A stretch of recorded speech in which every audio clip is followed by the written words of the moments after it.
সাথে পাঙ্গা নিলে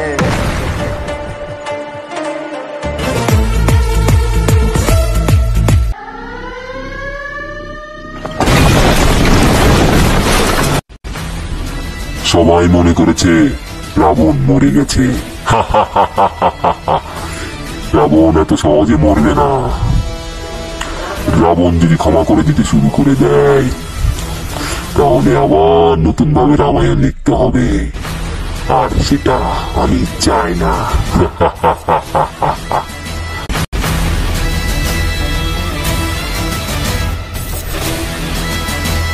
এটা ঘোর কলিযুগ, আর এই যুগে সবকিছুই সম্ভব।